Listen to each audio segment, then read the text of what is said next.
I've worked with multiple clients, and I am working with multiple clients right now who have been diagnosed with these so-called degenerative pathologies. And I just want to share one simple languaging upgrade that I have seen create absolute quantum paradigm shifts in people who are moving past these diagnoses. It's very simple. People who are operating with what Western medicine likens to degenerative conditions are being invited to do things differently than they have done in the past, right?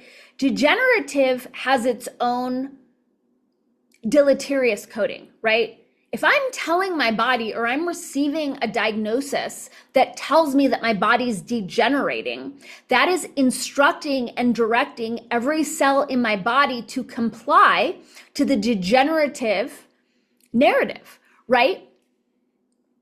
And as someone who has incurred and recovered from countless injuries in my time as, a human with klutzy tendencies, a competitive gymnast, Ashtanga yogi, dancer, Hapkido participant, practitioner, racquetball player, whatever it is, let's talk about risks. Like, if you guys were tuning into my podcast last year, I had my hand wrapped as I was healing what was diagnosed as a fracture.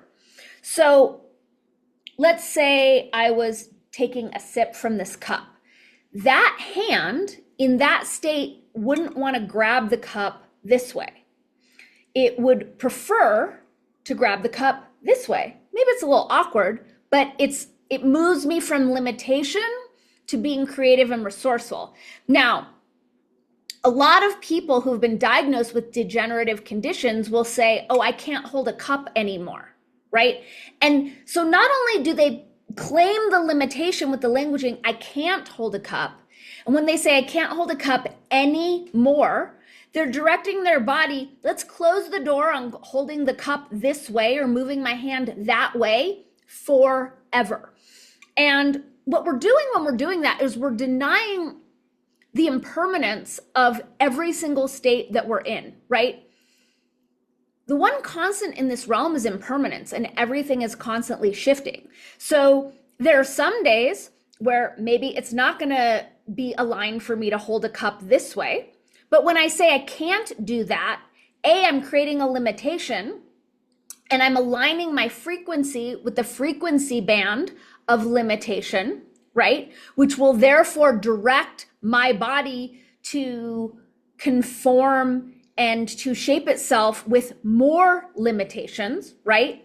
Remembering this is a realm of frequencies. So all the frequencies that we declare, that we feed into the morphogenetic field, is telling the morphogenetic field, give me more of these frequencies.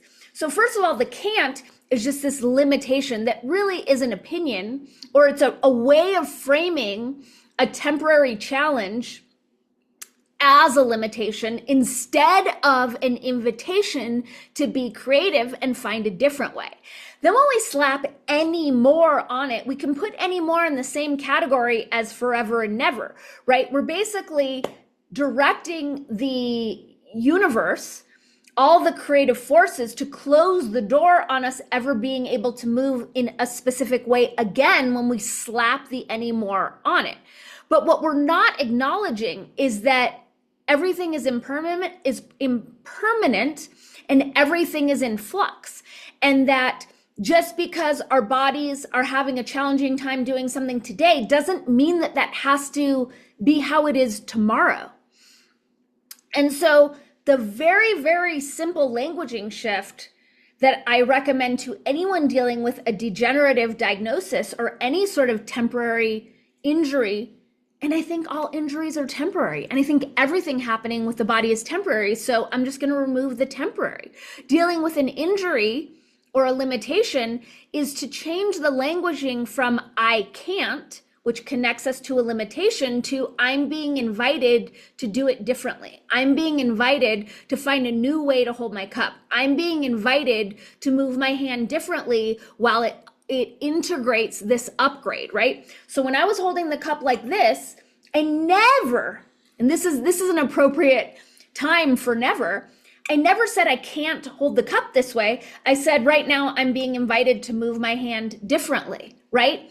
And this makes the degenerative diagnosis, it invites us into a more creative, resourceful, dynamic relationship with our bodies so that we're not closing the door, so that we're not signing on to limitations, to permanence, to any degenerative coding. We're just acknowledging in this moment, I'm being invited to find a different way to do it. And the beauty of this is, in my own opinion, and my own experience, and I do hear this from my clients as well, is it shows us all the different ways available to move the body, right? So often, most of us get stuck in these habitual, unconscious ways of doing things, putting on our pants the same foot at a time, putting on our shirts, we put in this arm first and then this arm first. And then that creates these patterns of favoring or lopsidedness, or we're, doing things a certain way. Not to weird us out, I don't want to get too R-rated on us, but, for men and women, when it comes to giving ourselves pleasure, we all tend to have like a rote, habitual way of doing it. And what that does is it kind of overworks certain nerves and certain pathways while it leaves others unexplored.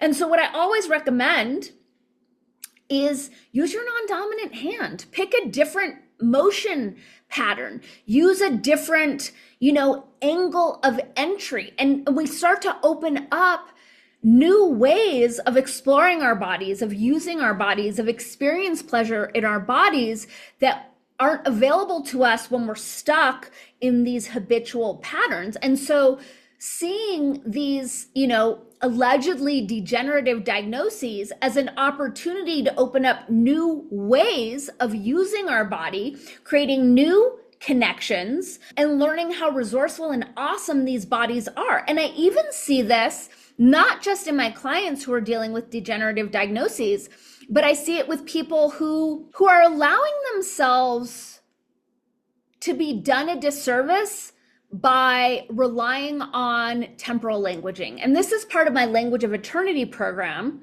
And I will be doing a Language of Eternity workshop webinar at some point this year. So as that holds any interest for you, please do email me or comment if you're seeing this show on Odysee or on, any one of my commentable platforms. The Language of Eternity speaks to the mortality codes embedded in our language and how these human bodies, we're programmed to age and die and degenerate in this very short period of time, right? The Essenes lived to be hundreds and hundreds and sometimes over 1,000 years old. That is an option for our bodies. But because our language has been co-opted and infected by the lie of linear languaging, when we use languaging that's reliant on the illusion of linear time, we're activating the mortality codes, right? And so sometimes my clients who are wrestling with time's onward ticking and sunspins and whatnot, they'll get bummed out, I can't do this anymore. My body doesn't want to do this anymore. And they're just piling limitation upon limitation upon limitation. And it's those limitations that are aging us. It's not what's happening to our body. It's how we're framing it and how we're talking to it. And that creates this feedback loop. And so, as a very physical person, I recognize at this stage of my very physical life, sometimes my body wants to do things differently. I'm not imposing a limitation. I'm not saying I can't do these things. I'm saying my body is inviting me to explore new ways of doing things. And the beauty of this framing is that the more sunspins accrue, the more bodily intelligence I continue to expand and master as I start to discover different connections, different ways of moving my body. And so the upgrade across the board, whether we're dealing with the illusion of aging or we're dealing with degenerative diagnoses, is avoid placing limitations on ourselves and avoid framing anything with I can't do X, Y, Z. and especially I can't do XYZ anymore, and shifting it to my body's inviting me to do that differently, and then getting creative and curious and figuring out what is the new, more aligned way of doing X, Y, Z.